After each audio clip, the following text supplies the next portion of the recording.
6 నెలలు సహవాసం చేస్తే వారు ఏమవుతారు? వీరవుతారు అన్నమాట. కాబట్టి ఇప్పుడు ప్రభువుతో మనం సహవాసం చేస్తే ఏమవుతాము? దేవునితో సహవాసం చేస్తే ఏమవుతాము? అందుకనే తల్లిదండ్రులు అరే మంచి వాళ్ళతో సహవాసం చేయరా అని చెప్తారు కదా. చెడ్డ వాళ్ళతో సహవాసం చేస్తూ ఉన్నాడు అనుకోండి, ఏం చెప్తారు? వాడితో సహవాసం చెయ్యొద్దు. ఎందుకని? చెడ్డ వాళ్ళతో సహవాసం చేస్తే వారు కూడా చెడిపోతారు అనేటువంటి భయముతో, నా బిడ్డలు ఎక్కడ పాడైపోతారు అనేటువంటి విషయముతో వారితో సహవాసం చెయ్యొద్దురా అని తల్లిదండ్రులు తమ బిడ్డలకు భయాన్ని పుట్టిస్తారు. కారణం ఏంటి అంటే చెడు సహవాసము అనేటువంటిది మనిషిని పాడు చేస్తుంది.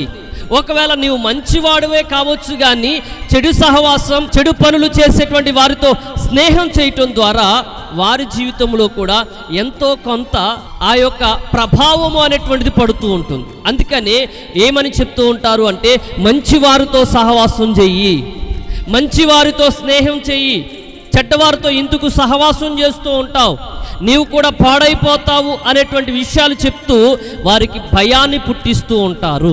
దేవునిలో నిలిచి ఉన్నటువంటి మనము, మన ప్రభు అయినటువంటి క్రీస్తు యేసు ప్రభువారు పరిశుద్ధుడు. ఆయన పరిశుద్ధంగా ఉన్నవాడు, పరిశుద్ధంగా జీవించినవాడు.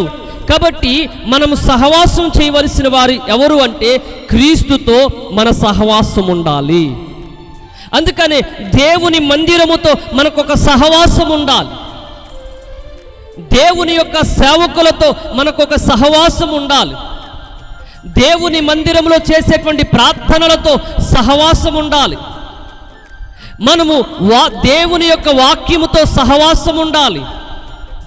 ఎప్పుడైతే మనం సహవాసము చేయగలుగుతామో ఆ సహవాసము ద్వారా మనలో ఒక నూతనమైనటువంటి బలము, నూతనమైనటువంటి శక్తి, నూతనమైనటువంటి బలాన్ని మనము పొందుకోగలుగుతాము. వాక్యం చెప్తూ ఉన్నటువంటి మాట, నీవు వారిని కటాక్షించితివి గనుక.